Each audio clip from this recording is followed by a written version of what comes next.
Lester, Oliveros, tsaka si Mrs. Julian. Oo, Julian, yung tatay pa niya na may passport boots.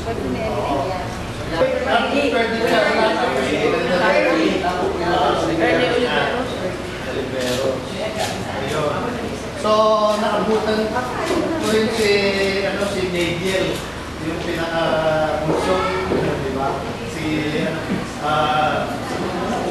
ano muna si Omega, di ba?